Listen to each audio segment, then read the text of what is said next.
El libro de la sabiduría, dictado por Osho.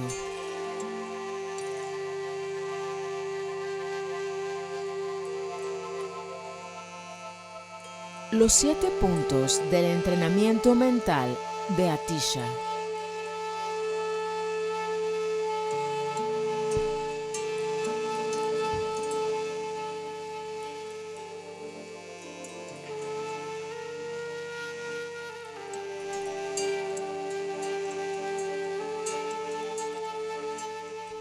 Hoy te presento el capítulo 5.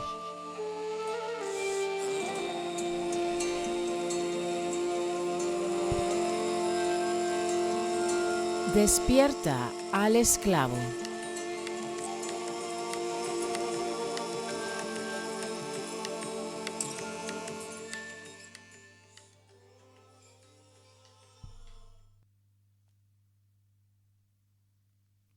No te causes dolor por deleites espurios.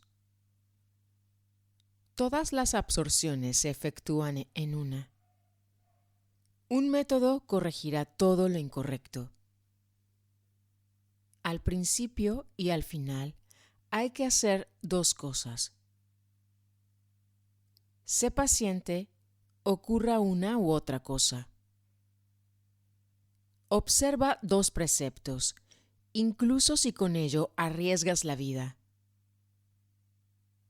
Supera las 3 dificultades.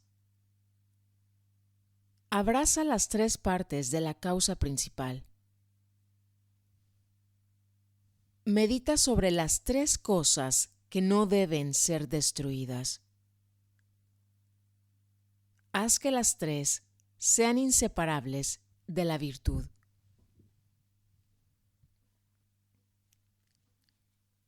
Una antigua historia.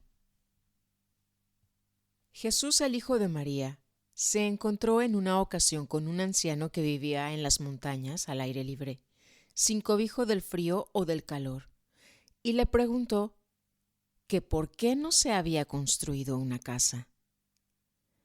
«Ah, Espíritu de Dios», dijo el anciano. «Profetas antes de tu venida predijeron que yo viviría solo 700 años. No merece la pena el esfuerzo de asentarse». La vida es un vagar, no es un hogar. La vida es la búsqueda del hogar, pero en sí misma no es el hogar. La vida es una exploración, una aventura. No está garantizado que vayas a tener éxito. El éxito es muy raro, porque la búsqueda es muy compleja y hay 1001 dificultades en el camino. Deja que esta sea la primera comprensión sobre los sutras de hoy. Son sutras de gran valor. Cuando medites y te internes más y más en ellos, te sorprenderás. Estos sutras son como océanos contenidos en gotas de rocío. Mahoma dice: «Soy como un jinete que se cobija bajo un árbol y después sigue su camino». Sí, esta vida es estancia para una noche. Es un caravasar. No te asientes. Usa la oportunidad para llegar más y más alto y mucho más alto, porque no hay límite para las alturas, para las profundidades. Pero siempre recuerda, no pienses que el estar aquí ya es suficiente. La vida es solo una oportunidad, con inmenso potencial e inmensas posibilidades. Pero si piensas que, puesto que has venido a la vida, ya has llegado, te equivocas absolutamente. Jesús dice una y otra vez: «Este mundo es como un puente, no es un lugar para detenerse. Úsalo como puente, puede llevarte hacia Dios». Cuando la vida se convierte en un puente hacia Dios, la vida es divina. Pero si no la usas como puente hacia Dios, se queda en algo mundano, espurio, ilusorio, imaginario, ficticio. El primer sutra. No te causes dolor por deleites espurios. Todo el mundo busca la dicha, persigue la dicha y casi todo el mundo consigue encontrar justo lo opuesto. Digo casi porque hay que dejar a algunas personas fuera de este recuento. Buda, Zaratustra, Lao Tzu, Atisha. Pero estos son tan escasos.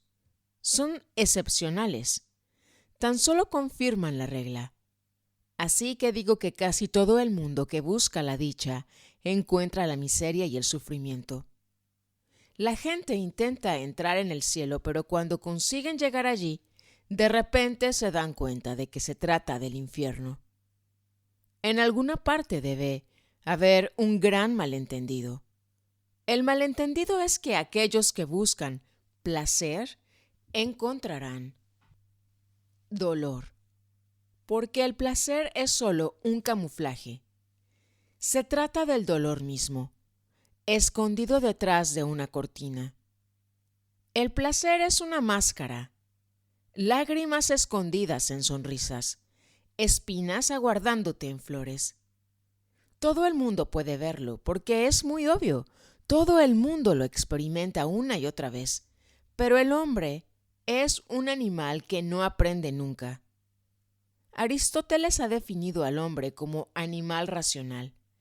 Esto es una solemne tontería. El hombre es el ser más irracional que puedas encontrar. El hombre podría ser racional, pero no lo es. Así que esa no es la definición del hombre tal y como es. Esa es la definición del hombre tal y como debería ser. Buda, sí. Mahoma, sí. Ellos son seres racionales. Racionales en el sentido de que viven inteligentemente, de que viven sabiamente, en el sentido de que usan toda oportunidad para crecer, para madurar, para ser. Pero millones de seres humanos, el 99% de la gente, no son seres racionales, son seres absolutamente irracionales. La primera irracionalidad es que la gente repite la misma experiencia una y otra vez y no aprende nada, sigue igual. ¿Cuántas veces te has enojado? ¿Y qué has aprendido de ello? ¿Cuántas veces has sentido celos? ¿Y qué experiencia has ganado? Vas pasando por experiencias, pero no te afectan en nada, sigues siendo inmaduro. Tu modo de vida es muy irracional, muy ininteligente. La persona inteligente será capaz de ver fácilmente que al buscar placer, lo único que encuentras es dolor. ¿Y cuáles son en realidad esos placeres? Unos muy espurios. Alguien quiere hacer una gran casa. ¿Y con cuántos problemas tiene que enfrentarse? ¿Y cuánto tiene que sufrir? ¿Y cuántas ansiedades? ¿Y cuántos ataques de nervios? Dicen que si de verdad eres una persona con éxito, tendrás un ataque al corazón entre los 42 y los 48 años. Si no tienes un ataque al corazón antes de los 50, has malgastado tu vida, eres un fracaso. No has intentado tener éxito, no has tenido la suficiente ambición. La gente ambiciosa está condenada a tener ataques al corazón. Los más ambiciosos tendrán ataques de nervios. Si no necesitas un psiquiatra, eso significa simplemente que no has usado tu mente de manera ambiciosa, y la sociedad entera tiene sus engranes ajustados a la ambición. El sistema educativo produce solo mentes ambiciosas, es decir, pacientes potenciales de psicoterapeuta. Parece que hubiera una conspiración. El sistema educativo solo crea gente para los médicos, los sacerdotes y los psicoterapeutas. El sistema entero parece estar enfermo, enfermo de muerte. No está creando un ser humano saludable, vivo, radiante. No está creando un ser alegre, celebrante, festivo. El sistema no te enseña cómo hacer de tu vida un festival. Aquello que te enseña te mete más y más adentro del infierno. Y tú lo sabes porque no estoy hablando de sistemas de pensamiento especulativos. Estoy hablando simplemente de tu psicología, de tu estado de ser. Atisha tiene razón. Dice: no te causes dolor por deleites espurios. ¿Cuánto sufrimiento te has creado? ¿Y para qué? Unos quieren una casa un poco más grande, un saldo un poco mayor en el banco, un poco más de fama, un poco más de renombre, más poder. Otros quieren llegar a ser presidente o primer ministro. Todas esas cosas son espurias porque la muerte se las va a llevar. Esa es la definición de espurio. Solo lo que la muerte no se pueda llevar es verdadero. Todo lo demás es falso. Todo lo demás está hecho del mismo material del que están hechos los sueños. Si persigues cosas que la muerte se va a llevar, entonces tu vida es un cuento contado por un idiota, lleno de ruido y furia, que no significa nada. Nunca conseguirás nada significativo. Y sin algo significativo, ¿cómo puede haber una canción? Y sin algo significativo, ¿cómo vas a decir que he vivido?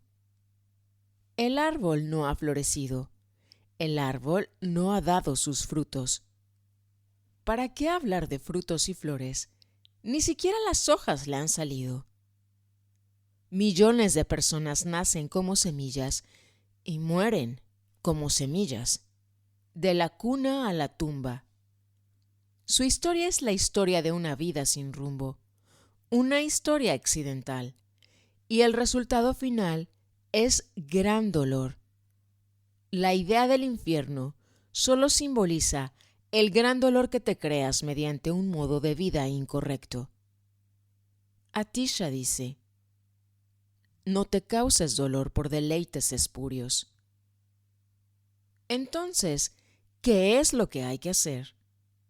Piensa en algo más elevado, algo que esté más allá de la muerte, algo que no pueda ser destruido, algo que sea indestructible, algo que trascienda el tiempo y no se creará el dolor. Si buscas lo supremo, cada momento de tu vida tendrá más y más paz, más y más calma, serenidad, frescor, fragancia. Si buscas lo supremo, si buscas la verdad, o buscas a Dios, o el nirvana, o como quieras llamarlo, si vas en busca de lo más profundo y de lo más elevado de la vida, y no persigues cosas espurias, entonces la misma búsqueda traerá una nueva cualidad a tu ser. Te sentirás enraizado, integrado. Te sentirás centrado. Y verás que una nueva alegría surge en tu corazón. Una alegría que no viene de fuera. La verdadera alegría nunca viene de fuera. Es la alegría espuria la que viene de fuera. La muerte puede llevarse solo lo que viene de fuera. La muerte sucede fuera. Nunca sucede dentro. La muerte sucede en el exterior. Nunca sucede en el interior. El interior es eterno. Tu interioridad está más allá de la muerte. Siempre ha estado ahí, siempre estará ahí, pero tú no eres consciente de ello. Tú sigues persiguiendo sombras, mientras que lo verdadero espera a que mires dentro, a que te vuelvas hacia adentro, a que te sintonices con lo de dentro. Así que primero, busca aquello que es inmortal, y tarde o temprano llamarás a las puertas del cielo. Lo segundo es, ¿por qué? En primer lugar, ¿persigues placeres espurios? Una mujer, un hombre, ¿por qué persigues placeres espurios? ¿Cuál es la razón subyacente? La razón es que ya vives con dolor. Quieres olvidar completamente ese dolor. Quieres ahogar tus penas en el alcohol, en el sexo, en el dinero, en la política de fuerza. Quieres ahogar tus penas en algo. Los políticos pueden decir tranquilamente que la prohibición es necesaria porque ellos tienen a su disposición una droga mucho más peligrosa. Morarji Desai puede insistir en la prohibición porque está bebiendo política de fuerza. Él está ahogando sus penas en una droga muy sutil. De hecho, ningún alcohol es tan peligroso como la política.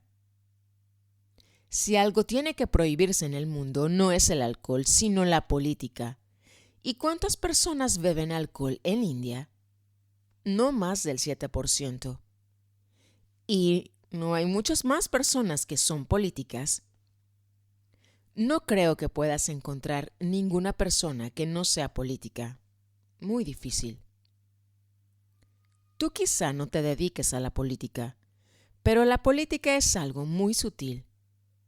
El marido trata de dominar a la mujer. Eso es política. La esposa intenta a su manera manipular al marido.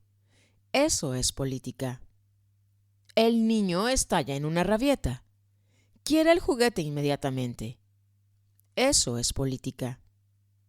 Política significa un esfuerzo para dominar al otro. Y la política es muy embriagadora. Es la peor clase de alcohol disponible en el mundo. Unos pocos se drogan con política de fuerza. Otros pocos buscan cobijo en la sexualidad. Otros pocos van al bar. Pero los más buscan continuamente nuevos deleites espurios. Van de uno a otro. Cuando han obtenido uno y se dan cuenta de que no les aporta nada, de que no les nutre, inmediatamente empiezan a buscar otra cosa. Su vida se convierte en una ocupación constante para no tener que mirar la pena interna que está acumulando como una nube oscura. Así que el segundo significado del sutra es, en lugar de buscar deleites espurios, entra en la pena. Medita, entra profundo en ella. No te evadas de tu miseria, porque evadiéndote nunca aprenderás lo que es y nunca aprenderás a trascenderla. Y lo maravilloso es que si realmente sabes la causa de tu miseria, en ese mismo saber la trasciendes, porque la causa es siempre y siempre ignorancia y nada más. Jesús dice, la verdad libera. Esta es una de las declaraciones más importantes que jamás se hayan hecho. Algo muy fundamental a entender por todo aquel que busca. La verdad libera. No la verdad que tomas de las Escrituras, sino la verdad que encuentras experimentando tú mismo. ¿Estás triste? Entra en tu tristeza.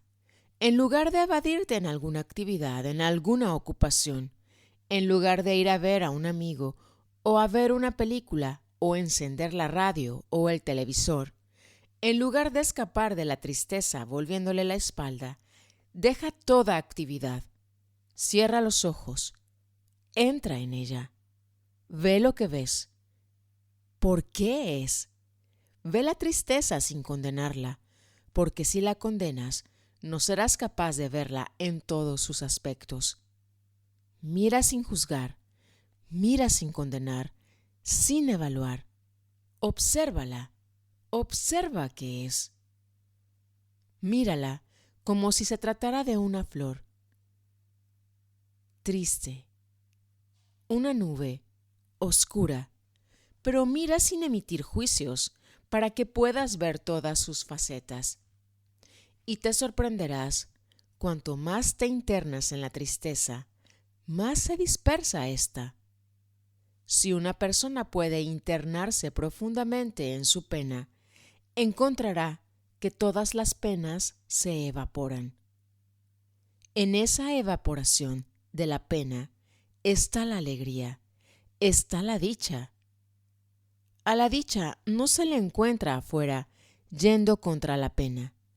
A la dicha hay que encontrarla en lo profundo, escondida bajo la pena misma. Tienes que cavar en tus estados de aflicción y así encontrarás un manantial de alegría. El segundo sutra. Todas las absorciones se efectúan en una. Atisha dice, no hay necesidad de tener muchas metas. Una meta es suficiente. Inquiere sobre la verdad de tu vida.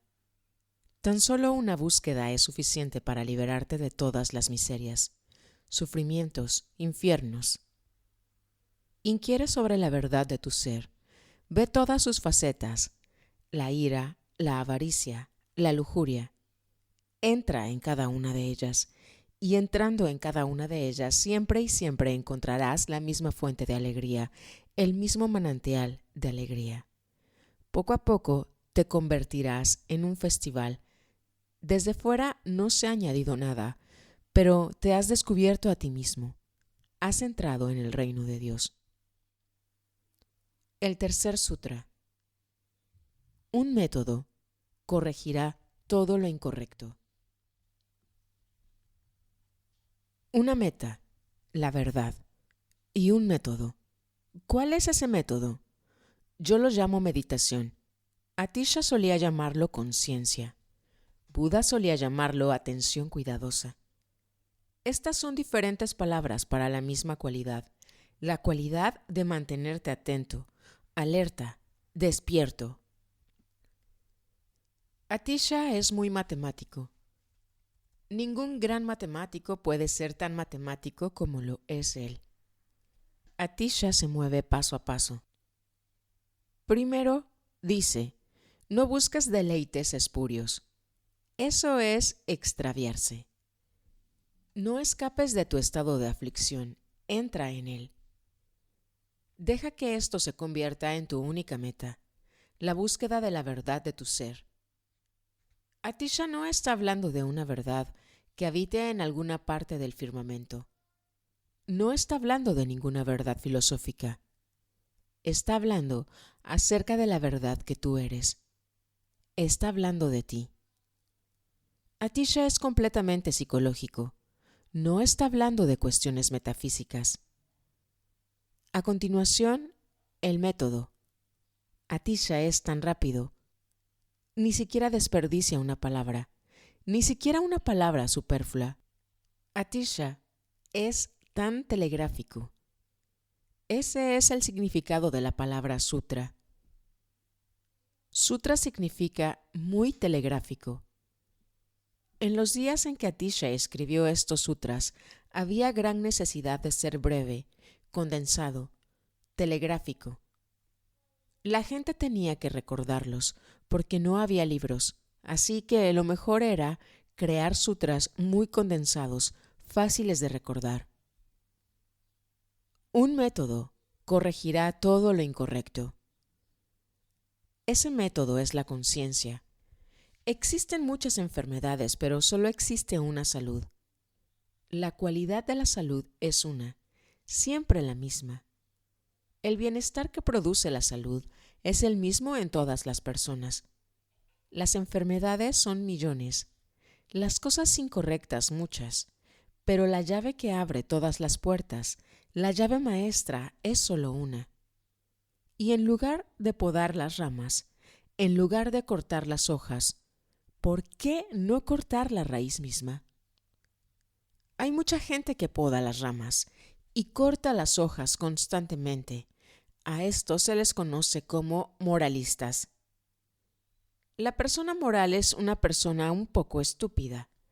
Estúpida en el sentido de que piensa que con cortar las hojas va a destruir el árbol.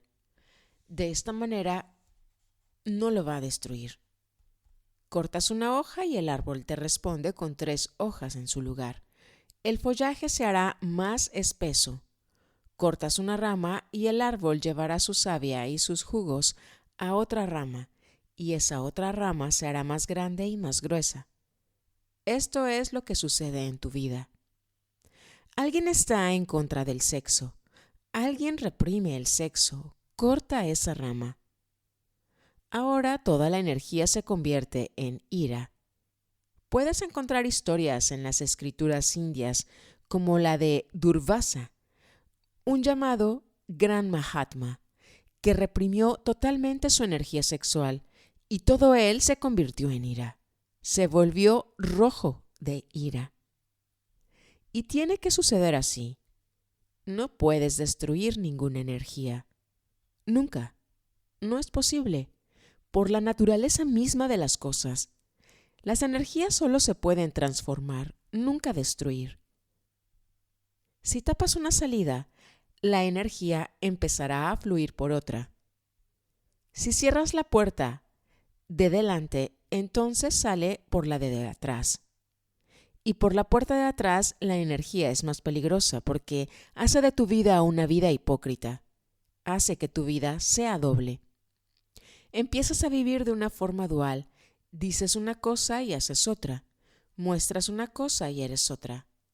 Cada vez estás más dividido. Mi énfasis es exactamente el mismo que el de Atisha.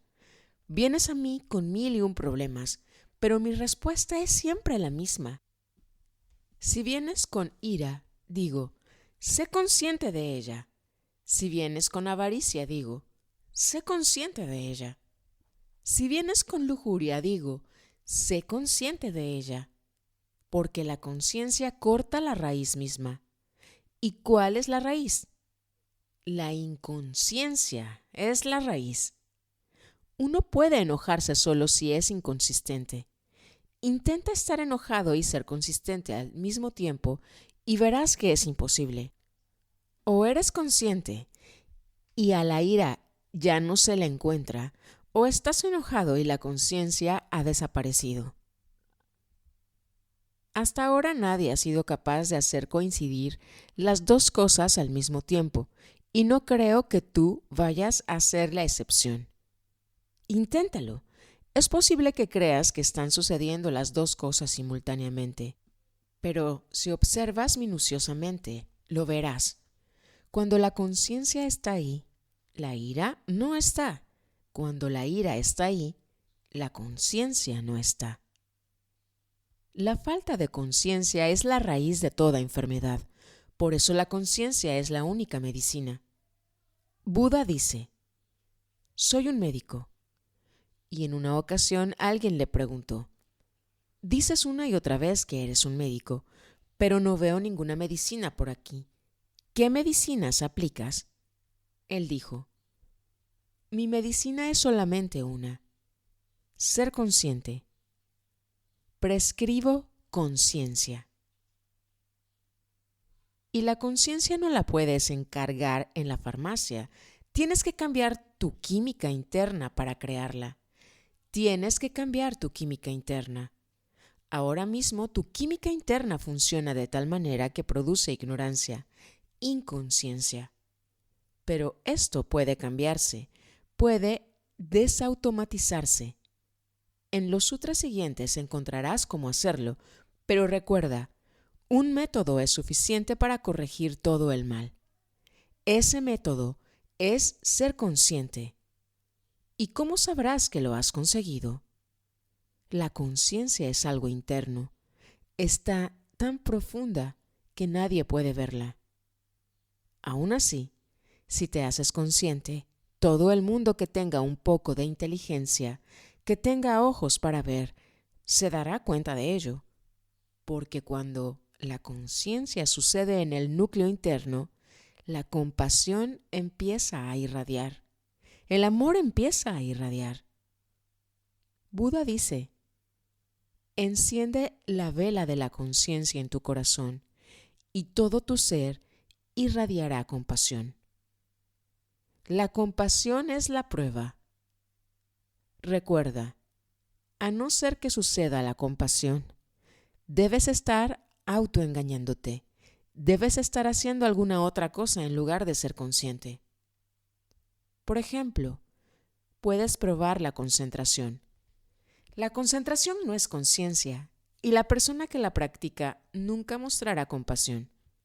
La compasión no es consecuencia de la concentración. Concentración significa enfocar la mente, reducir su atención a un solo punto. La mente concentrada se vuelve muy poderosa, pero recuerda, la mente concentrada es mente y muy poderosa. Por eso es más peligrosa que nunca. La concentración es el método de la ciencia.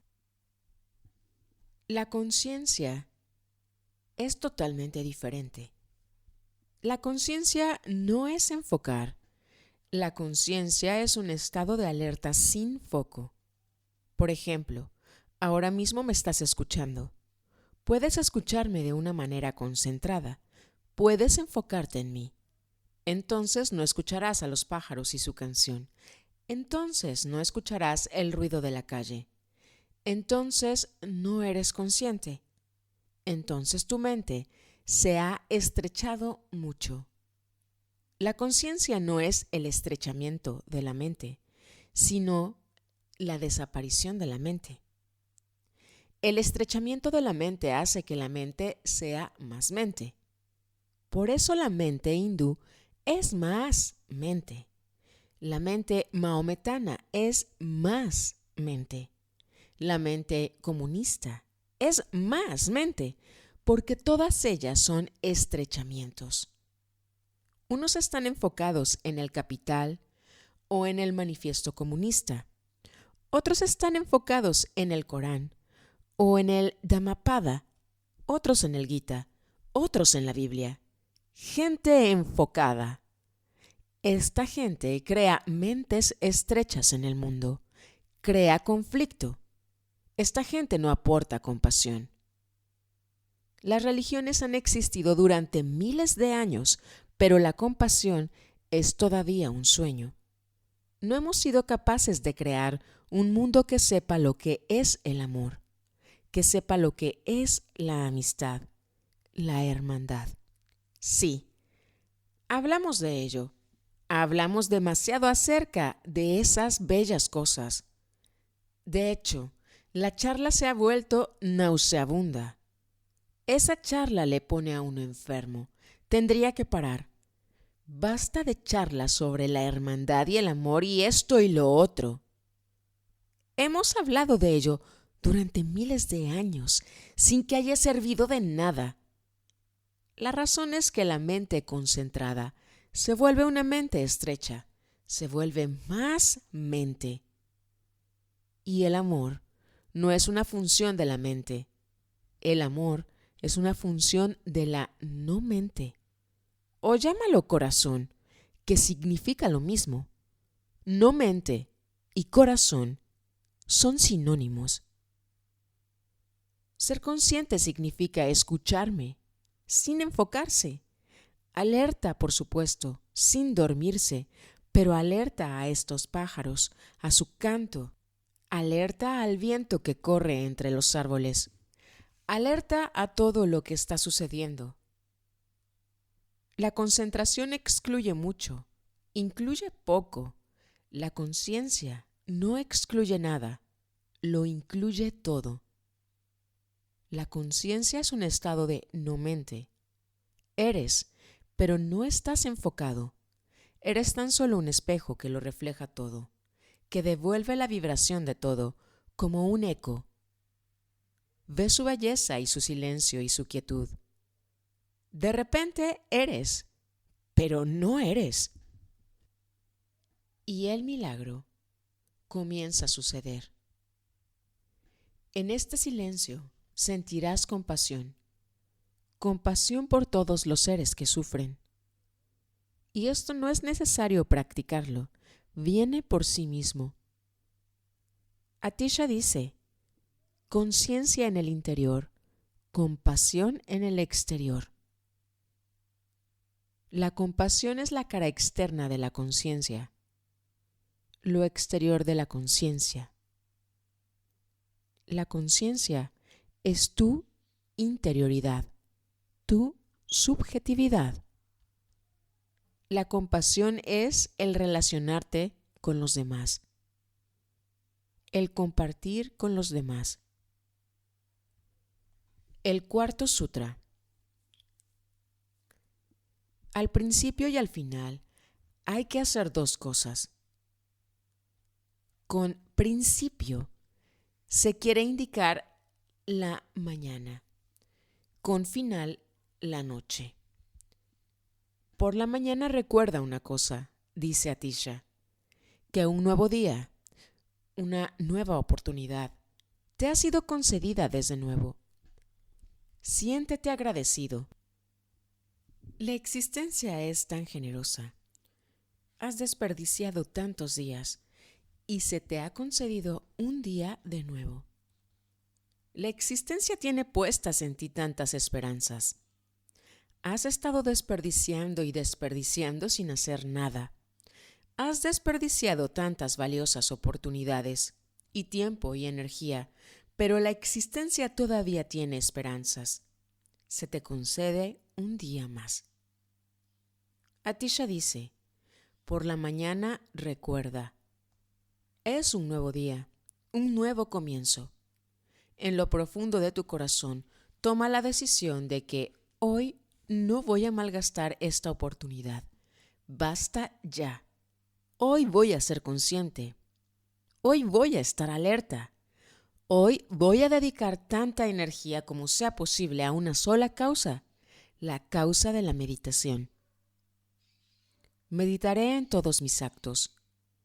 Realizaré mis actividades, las actividades normales diarias, pero con una nueva cualidad. Les aportaré la cualidad de la conciencia. Da la bienvenida al nuevo día. Siéntete agradecido, feliz de que la existencia todavía confíe en ti. Todavía hay una posibilidad. La transformación puede suceder todavía. Empieza el día completamente decidido. Y por la noche siéntete de nuevo agradecido de que se te haya concedido este día. Y siente gratitud por todo lo que ha sucedido, por lo bueno y por lo malo, por la felicidad y por la infelicidad, porque todos estos acontecimientos son tus maestros. Todo es una oportunidad. Tomado correctamente, todo momento es una ayuda en el camino. El fracaso ayuda a crear conciencia, tanto como el éxito. A veces, de hecho, el fracaso ayuda a crear más conciencia que el éxito. El éxito hace que te duermas. Con la felicidad la gente se olvida. Con la felicidad nadie se acuerda de Dios. Con la infelicidad, de repente, viene el recuerdo. El hombre que es capaz de recordar, incluso cuando es feliz, es un hombre afortunado. Afortunado el hombre que es capaz de recordar cuando todo va bien y sin problemas. Cuando la mar está brava, todo el mundo se acuerda de Dios. Eso no tiene nada de particular, eso es simplemente a causa del miedo. En una ocasión, sucedió que un barco con muchos peregrinos surcaba los mares en dirección a la Meca. Iban de peregrinaje y estaban sorprendidos por una cosa. Todos eran peregrinos que se dirigían al lugar más sagrado. Todos rezaban cada día las 5 oraciones prescritas para los maometanos. Todos, excepto un místico, sufí. Pero el místico irradiaba tanta alegría que nadie se atrevía a preguntarle el porqué de su conducta. Y un día que la mar estaba muy embravecida, el capitán dijo: todo parece indicar que no hay posibilidades de salvarse, así que por favor, rezad vuestra última oración, el barco se hunde. Y todo el mundo se puso a rezar excepto el místico sufí. Esto ahora ya no se podía transigir. Entre todos le rodearon. Estaban llenos de ira y dijeron: tú eres un hombre de Dios. Te hemos observado y nunca has rezado. Pero por respeto, porque te tenemos por hombre santo, no hemos dicho nada. Sin embargo, ahora esto es intolerable. El barco se está hundiendo y tú eres un hombre de Dios. Si rezas, tu plegaria será escuchada. ¿Por qué no rezas? El místico dijo: si rezas por miedo, es que no has comprendido nada. Por eso yo no rezo. Y la gente le respondió: entonces, ¿por qué no rezabas cuando no había razón para tener miedo? El místico dijo: yo vivo en oración, así que no puedo orar. Solo aquellos que no viven en oración pueden orar. Pero, ¿qué sentido tiene su plegaria? Rituales vacíos. Yo vivo en oración. De hecho, yo soy oración. Cada momento es una oración. Oración es la palabra sufi que designa la misma cualidad que Atisha llama conciencia. Así que por la noche da gracias de nuevo. Dale las gracias a la existencia entera. Para Atisha no existe Dios. Recuerda, aunque yo use la palabra Dios, esta no es una palabra de Atisha. Para Atisha, la existencia entera es divina. No existe Dios como algo personal. Esta ha sido siempre la actitud del meditador. Si eres un hombre de oración, la existencia toma la apariencia de Dios, de algo personal. Si eres un hombre de meditación, la existencia es impersonal. La existencia es algo que tiene que ver con el todo, con la divinidad. Para el hombre de oración existe Dios. Para el hombre de conciencia existe la divinidad. Pero no existe Dios. Se cuenta que H.G. Wells dijo que Gautama Buda fue el hombre más ateo y a la vez el más divino. Eso es verdad. El más ateo porque Buda nunca creyó en ningún dios y a la vez el más divino porque él mismo era divino. Él mismo fue tan divino como jamás se pueda ser o tener la esperanza de llegar a ser. Así que a la noche, siéntete agradecido por todo lo que ha sucedido durante el día. Y dos cosas más. Recuerda, cuando fracasaste durante el día en el ser consciente y en el ser compasivo, simplemente recuerda. Atisha no dice que te arrepientas, simplemente recuerda. Y ten en cuenta, en la Biblia, Jesús dice una y otra vez, arrepiéntete. Esta palabra es una falsa traducción del arameo. En inglés ha cobrado un significado totalmente diferente. Un significado diametralmente opuesto. Se ha convertido en arrepentimiento. Se ha convertido en sentirse culpable. En arameo, arrepentirse significa sencillamente volver, mirar hacia atrás. Eso es todo. Haz recuento de lo ocurrido. El día ha terminado. Mira hacia atrás. Simplemente mira de nuevo. Toma nota de cuándo dejaste de tener conciencia. Eso te ayudará mañana. Eso acrecentará tu conciencia. Y toma nota de cuándo no lograste ser compasivo. Eso te ayudará mañana a ser más compasivo. Y también toma nota de cuándo lograste ser consciente y compasivo. No te sientas orgulloso por ninguna de las dos cosas. Sin culpa y sin orgullo. No es una cuestión de orgullo o de culpa. Se trata simplemente de tener en cuenta el día que ha terminado antes de irte a dormir. Simplemente mirar hacia atrás, sin evaluar ni condenarse como pecador, ni sentirse muy orgulloso de que hoy he estado tan consciente, he sido tan compasivo, he hecho tantas buenas acciones. Nada de eso, simplemente repasar lo que sucedió desde la mañana hasta la noche. Este también es un método para volverse más consciente. Sé paciente, ocurra una u otra cosa. Recuerda, consigas o no consigas ser consciente, sé paciente. No seas impaciente porque la impaciencia no te va a ayudar.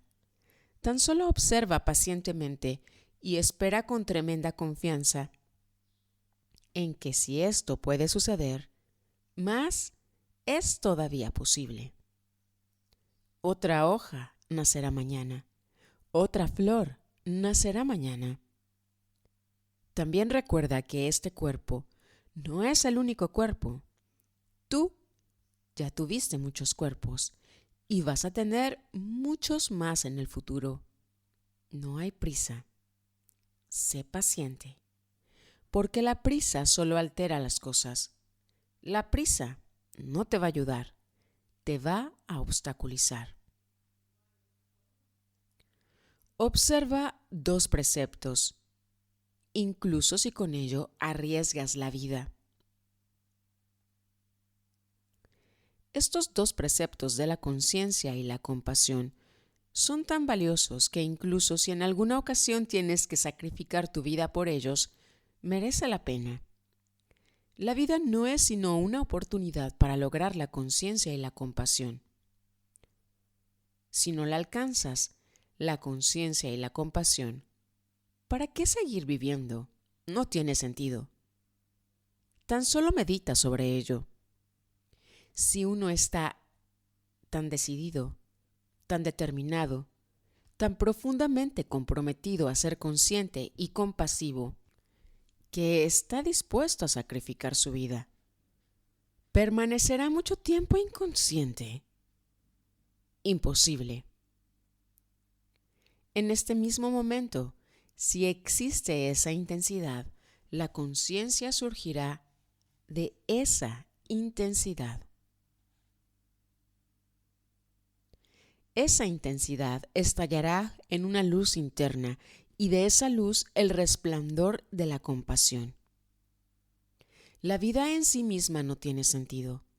Solo tiene sentido si puedes cantar la canción de lo eterno, si puedes liberar algo de la fragancia divina, de la fragancia de Dios, si puedes convertirte en una flor de loto que no conoce la muerte ni el tiempo, si puedes convertirte en puro amor, si puedes embellecer esta existencia, si puedes llegar a ser una bendición para esta existencia, solo entonces es significativa la vida.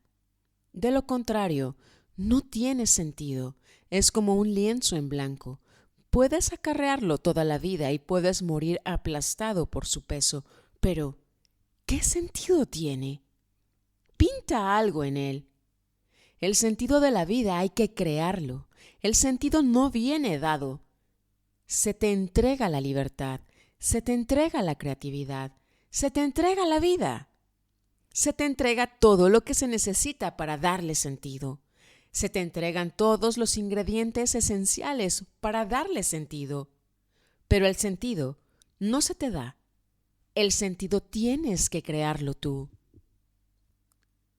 Tienes que convertirte en un creador por derecho propio. Y cuando te conviertes en un creador por derecho propio, puedes participar en Dios. Te conviertes en parte de Dios. Supera las 3 dificultades.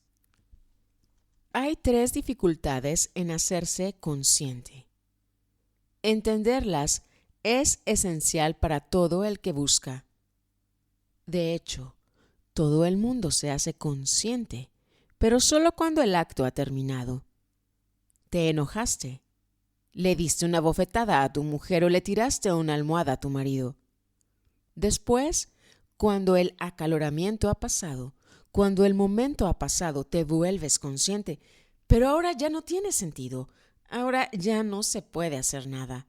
Lo que se ha hecho ya no se puede deshacer. Ahora es demasiado tarde. 3 cosas hay que recordar, dice Atisha. Una es, Hacerse consciente cuando el acto está sucediendo. Esa es la primera dificultad para la persona que quiere hacerse consciente. Tomar conciencia en el acto mismo. La ira se encuentra ahí, como humo dentro de ti. El hacerse consciente en su espesura es la primera dificultad, pero no es imposible. Solo un poco de esfuerzo y lo lograrás. Al principio comprobarás. Te haces consciente cuando la ira se ha ido y todo se ha calmado. Te vuelves consciente a los 15 minutos. Sigue intentando. Te harás consciente a los 5 minutos.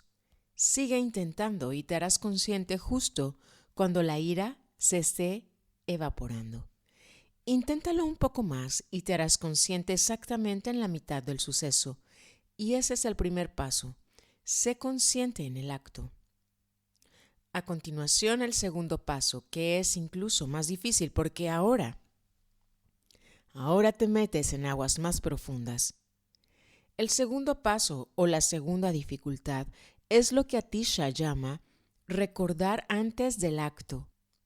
Cuando el acto todavía no ha sucedido, pero es ya un pensamiento en tu interior, el acto todavía no se ha llevado a cabo, pero se ha convertido en un pensamiento en tu mente. Está ahí, potencialmente, como una semilla. Se puede convertir en acto en cualquier momento. Ahora vas a necesitar una conciencia un poco más sutil. El acto es una cosa tosca. Golpeaste a la mujer. Puedes hacerte consciente cuando estás golpeando, pero la idea de golpear es mucho más sutil. Miles de ideas pasan continuamente por la mente. ¿Quién les presta atención? Las ideas siguen y siguen, el tráfico continúa, pero la mayoría de esas ideas nunca llegan a ser actos. Esta es la diferencia entre el pecado y el crimen. Crimen es cuando algo se convierte en acto. Ningún tribunal puede castigarte por un pensamiento.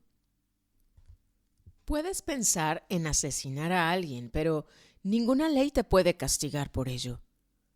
Puedes disfrutar, puedes soñar, pero solo estás bajo ley cuando actúas, cuando haces algo y el pensamiento se transforma en acto. Entonces ese acto se convierte en crimen. Pero la religión profundiza más. La religión dice que una vez que piensas algo malo, ya es pecado. El que lo lleves a la práctica o no, no importa. Tú ya lo has llevado a cabo en tu fuero interno y eso te afecta, eso te contamina, eso te mancilla. La segunda dificultad, dice Atisha, es atrapar al pensamiento cuando está surgiendo en ti. Esto puede hacerse y solo puede hacerse cuando has cruzado la primera barrera, porque el pensamiento no es muy sólido, pero aún así es lo suficientemente sólido como para que lo veas. Solo tienes que practicar un poco. Sentado en silencio, simplemente observa tus pensamientos. Mira todos los matices del pensamiento, cómo surge, cómo toma forma, cómo permanece, cómo se anida y cómo te abandona después. El pensamiento se convierte en huésped y después, llegado el momento, te abandona. Y muchos pensamientos vienen y van. Tú eres el posadero en un lugar donde muchos pensamientos vienen y van. Observa nada más. Al principio mismo no lo intentes con pensamientos difíciles. Inténtalo con pensamientos simples. Eso lo hará más sencillo, porque el proceso es el mismo. Siéntate en el jardín. Cierra los ojos y ve todo pensamiento que pase. Y los pensamientos siempre están pasando. Un perro ladra en la vecindad e inmediatamente un proceso de pensamiento sucede en tu interior. De repente recuerdas un perro que tuviste cuando eras pequeño y cuánto quisiste a aquel perro. Y después el perro murió. ¿Y cuánto sufriste? Entonces llega la idea de la muerte y olvidas al perro, pero recuerdas la muerte de tu madre. Y con la idea de la madre, de repente, recuerdas a tu padre y las cosas siguen y siguen. Y todo el proceso lo desencadenó un perro estúpido que ni siquiera sabe que tú estás sentado en el jardín, que sencillamente ladra porque no sabe qué otra cosa hacer para mantenerse ocupado. Su ladrar es una forma de hacer política, su política de fuerza. Por eso los perros están muy en contra de los uniformes. Un policía, un cartero, un sanyasin. Y el perro se pone muy furioso. Los perros no toleran los uniformes. ¿Cómo te atreves a andar con uniforme? ¿Estás intentando dominarlos? Los perros se ponen muy furiosos con los policías y la gente por el estilo. El perro no sabía nada de ti. No te ha ladrado especialmente a ti, pero una cadena se ha disparado. Observa estas cadenas simples y después, poco a poco, inténtalo con cosas más conectadas con las emociones. ¿Estás enojado? ¿Sientes avaricia? ¿Sientes celos? Atrápate en el medio del pensamiento. Esa es la segunda dificultad. Y la tercera dificultad es atrapar el proceso que finalmente trae como resultado el acto antes de que se convierta en pensamiento. Esto es lo más difícil.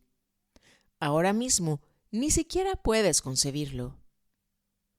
Antes de que algo se convierta en pensamiento, es un sentimiento. Estas son las tres cosas. El sentimiento viene primero, después viene el pensamiento y después viene el acto. Quizá no seas consciente de que todo pensamiento es producido por un cierto sentimiento. Si no hay sentimiento, el pensamiento no aparece. El sentimiento toma cuerpo en pensamiento. El pensamiento toma cuerpo en acto.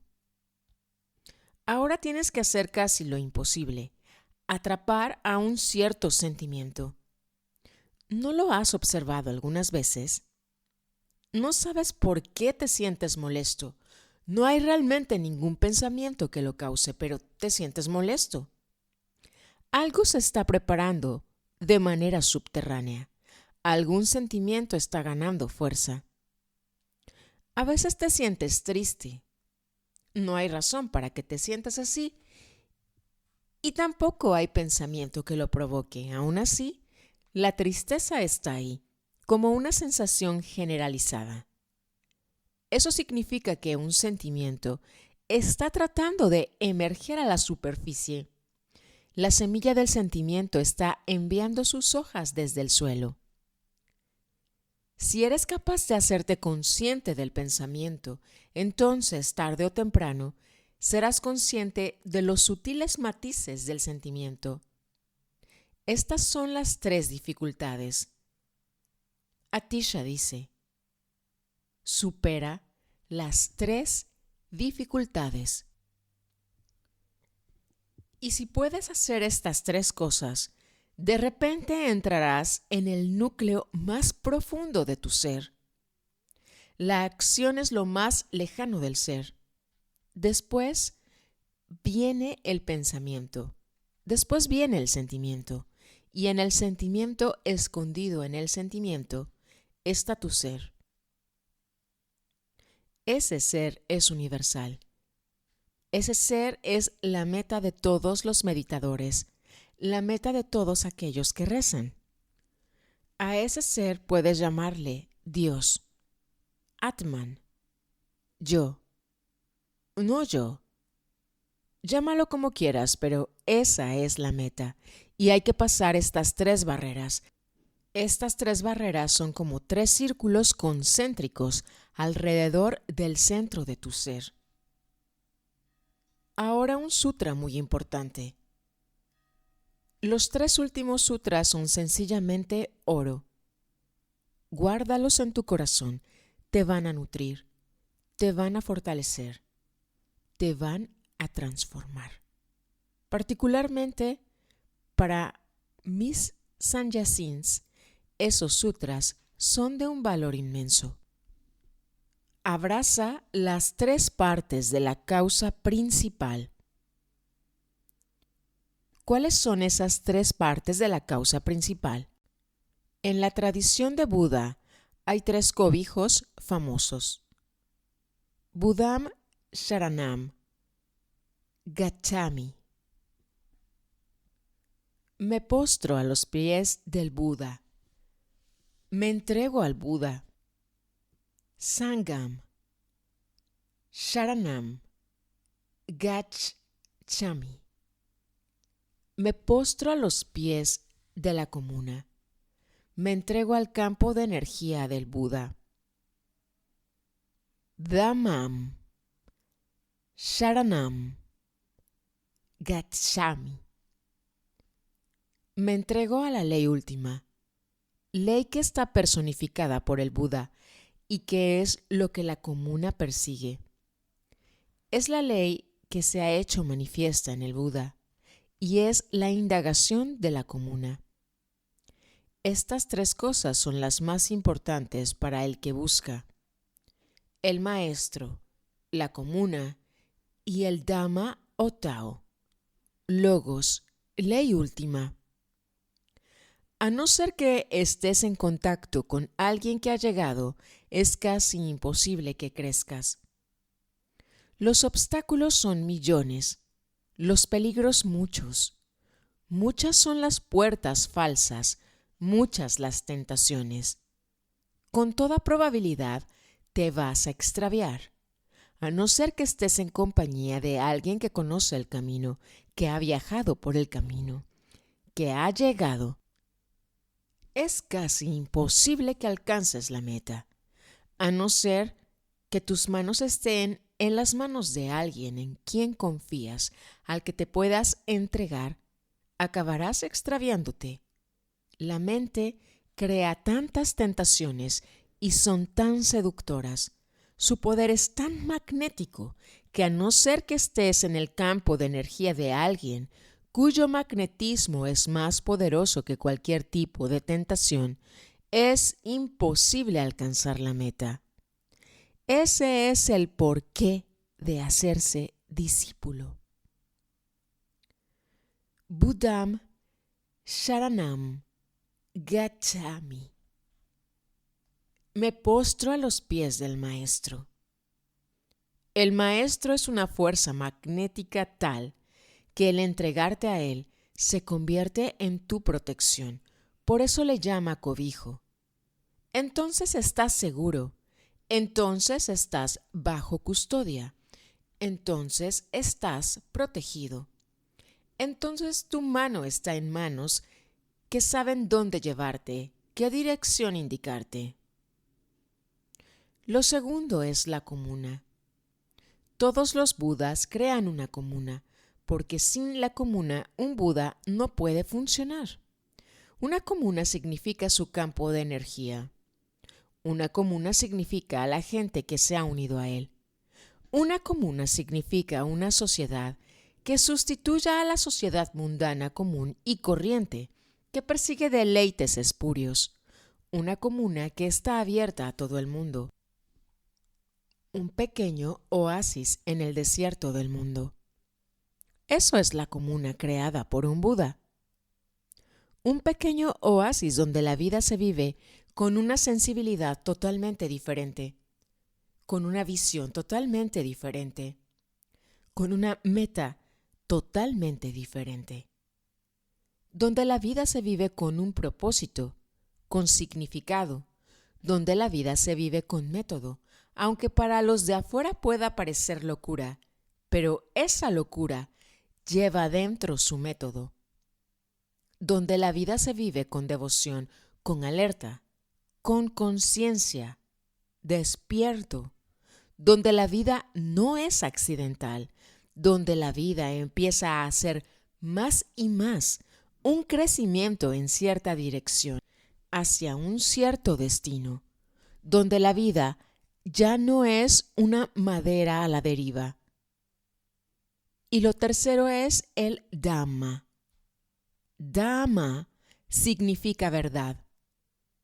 Buda representa el Dhamma de dos maneras. una mediante su comunicación verbal y otra mediante su presencia, mediante su silencio, mediante su comunión no verbal. La comunicación verbal es solo una introducción a la no verbal. La no verbal es una comunicación de energía.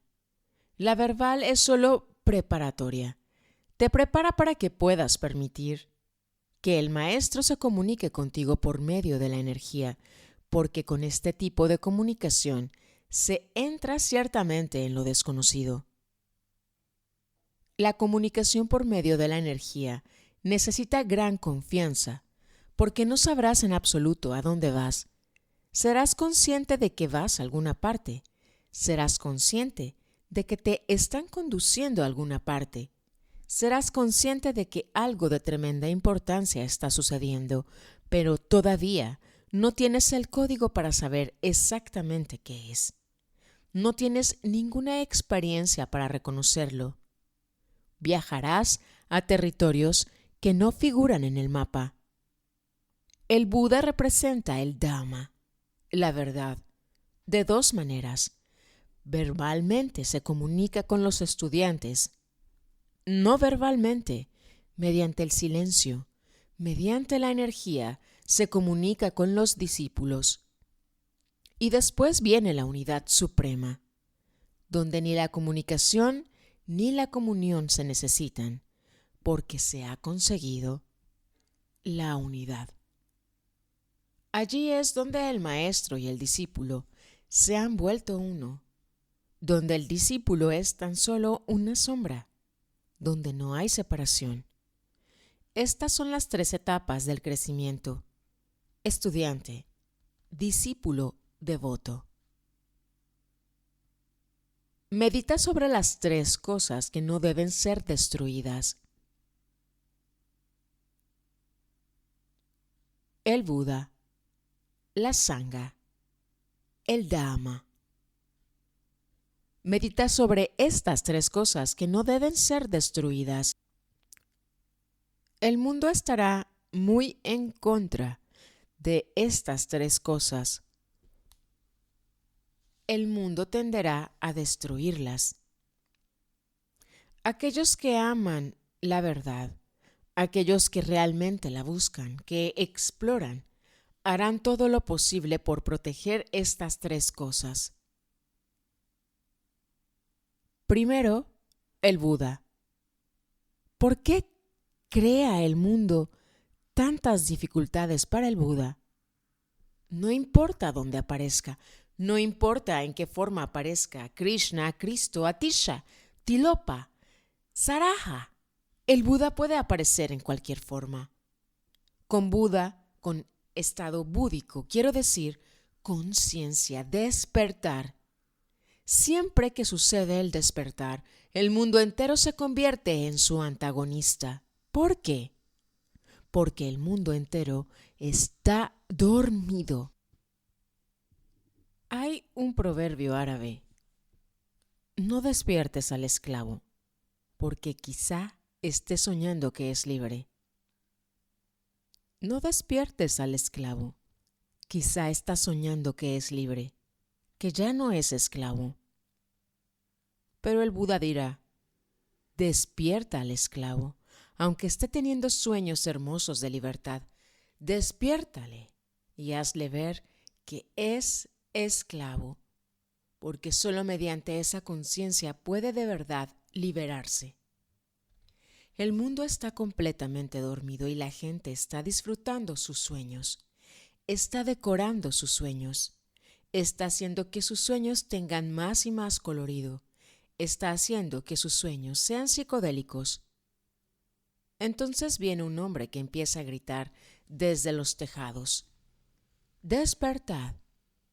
Y los dormidos se sienten ofendidos. No quieren despertar porque saben que cuando el sueño desaparece, se quedan solos con su miseria y su sufrimiento. Todavía no son conscientes de que, escondida en su miseria, hay una fuente de alegría, una fuente que se puede hallar. Siempre que les ha sucedido algo, parecido a un despertar, se han encontrado con la más absoluta de las miserias. Así que quieren permanecer metidos hasta el cuello en algo, lo que sea. Quieren permanecer ocupados. La enseñanza de los Budas es: encuentra tiempo y lugar para mantenerte desocupado. Eso es la meditación. Encuentra al menos 1 hora cada día para sentarte en silencio y no hacer nada. Completamente desocupado, tan solo mirando lo que pasa por tu interior. Al principio, mirando las cosas que hay dentro de ti, te pondrás muy triste. Sentirás solo oscuridad y nada más, y aparecerán cosas desagradables y todo tipo de agujeros negros. Sentirás angustia. Ningún tipo de éxtasis en absoluto. Pero si persistes, si perseveras, el día llega en que todas esas angustias desaparecen y debajo de la angustia encuentras el éxtasis. Así que lo primero, cuando el Buda aparece, el mundo está en su contra. El mundo está completamente dormido, soñando, y el Buda intenta despertar a la gente. Hay 1001 razones por las que el mundo quiere destruir al Buda. Y por eso, Atisha dice: medita sobre las 3 cosas que no deben ser destruidas. Si los discípulos de Jesús hubieran tenido conocimiento de esto, hubieran intentado proteger a su maestro por todos los medios, pero no eran conscientes de ello en absoluto. Jesús pudo vivir solo 3 años como Buda. Podría haber vivido hasta una edad avanzada. Podría haber ayudado a millones de personas en el camino. Pero los discípulos no eran conscientes de que tenían un tesoro en su poder y que había que protegerlo y custodiarlo. Hay muchas razones. Una razón por la que la gente está en contra del Buda es porque siempre aparece el Buda en el mundo 1. Este es único. No puede comparársele a ningún otro del pasado. Ese es el problema. La gente poco a poco se acostumbra a los Budas del pasado, pero cuando llega un nuevo Buda, este es tan nuevo, tan único, tan diferente. La gente no puede creer que sea un Buda. La gente tiene una idea preconcebida. Aquellos que han conocido a Mahavira, ¿cómo van a reconocerme a mí como Buda? Porque yo no permanezco de pie, ni estoy desnudo. Los que han visto a Jesús, ¿cómo van a reconocer a Atisha como Buda? Porque Atisha no cura a los enfermos, ni resucita a los muertos, ni hace que los ciegos recobren la vista. Atisha es un Buda totalmente diferente. Él no sirve a los pobres. Su trabajo es en un plano totalmente diferente. Los cristianos no pueden reconocer a Buda como a un Buda, pero ¿para qué hablar de los cristianos? Mahavira y Buda eran contemporáneos, pero los jainistas no reconocen a Gautama Buda como a alguien que ha despertado. Y los budistas no reconocen a Mahavira como a alguien que ha despertado. Eran contemporáneos, vivían en la misma provincia, incluso a veces vivieron en la misma ciudad. Una vez se hospedaron en el mismo caravasar. Pero cada Buda tiene una cualidad única, incomparable. Por eso ninguno de los Budas anteriores puede usarse como criterio. Esto crea dificultades. Los Budas son irreconocibles porque tu vida no posee la experiencia que se necesita para reconocer a un Buda. La persona sexual puede reconocer lo sexual. La persona interesada en el dinero puede reconocer a aquel que tiene ese interés, pero ¿cómo vas a reconocer a un Buda?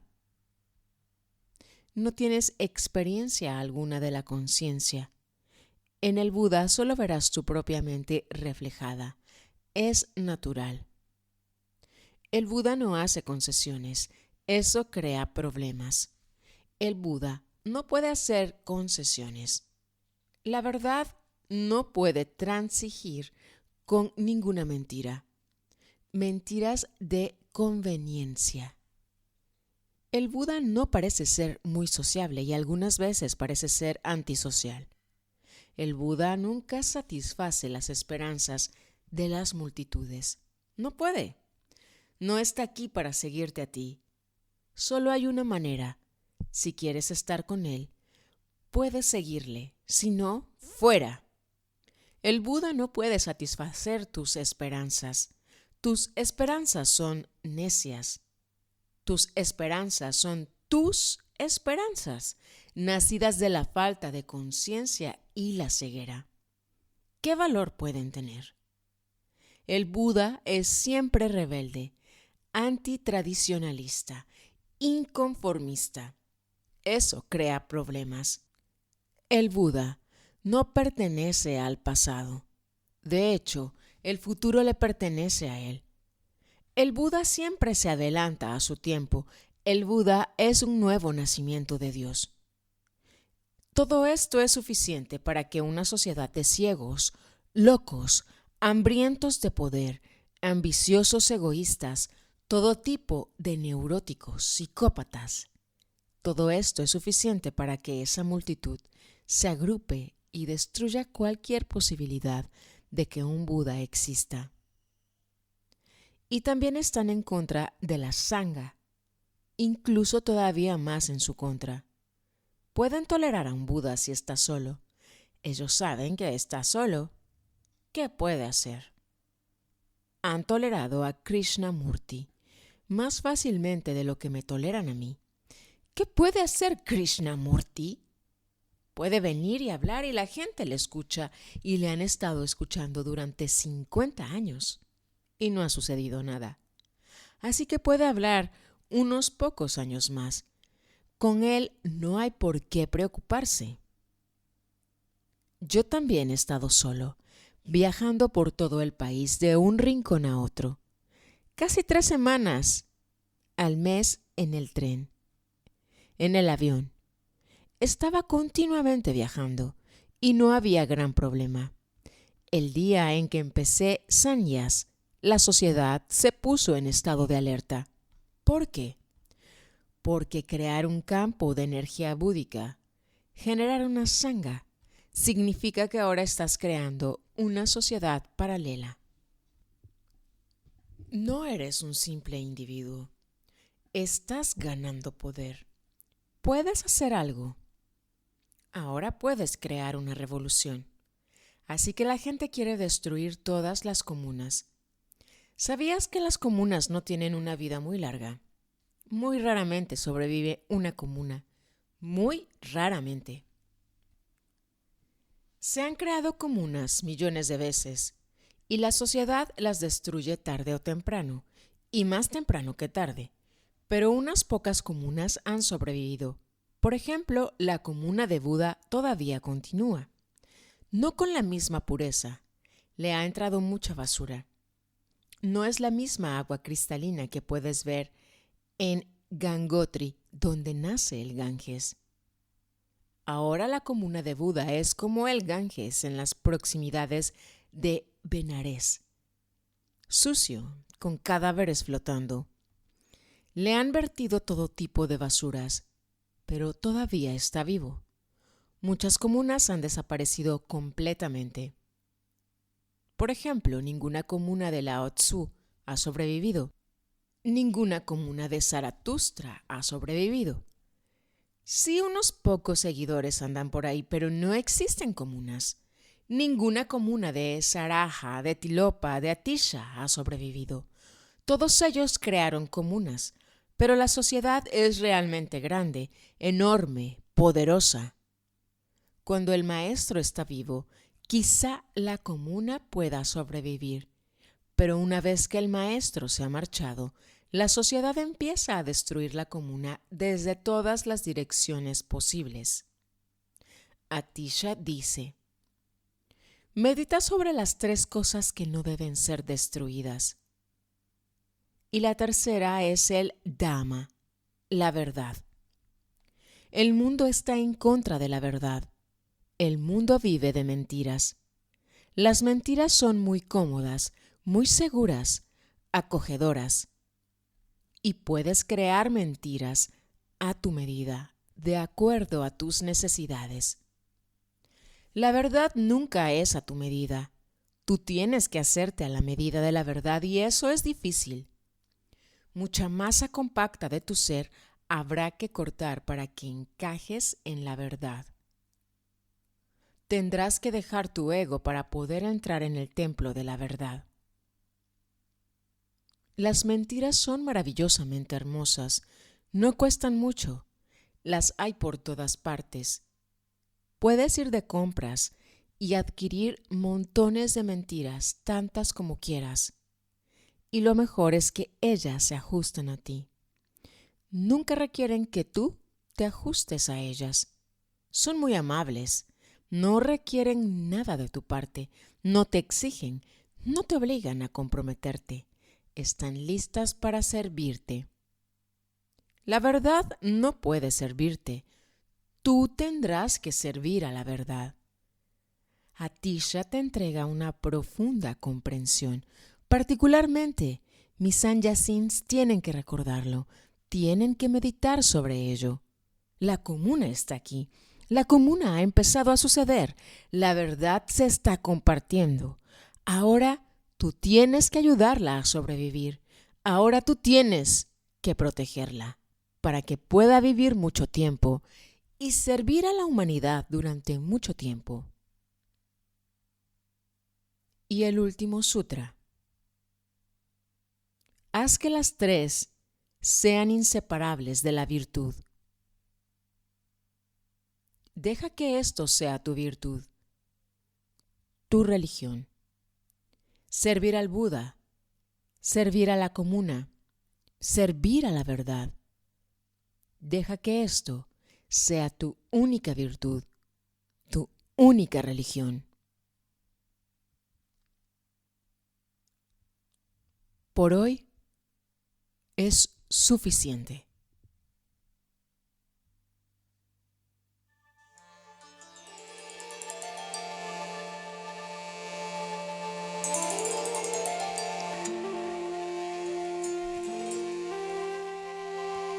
Gracias, caminante, por tu sintonía. Esto fue el capítulo número 5.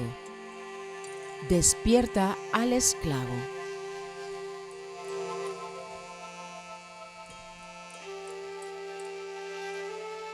El libro de la sabiduría, dictado por Osho.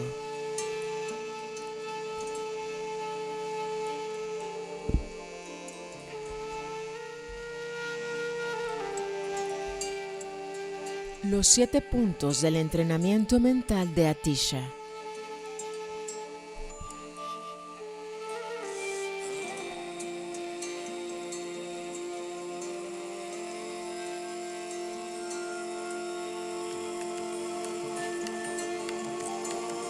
Y en el camino del silencio seguimos transitando.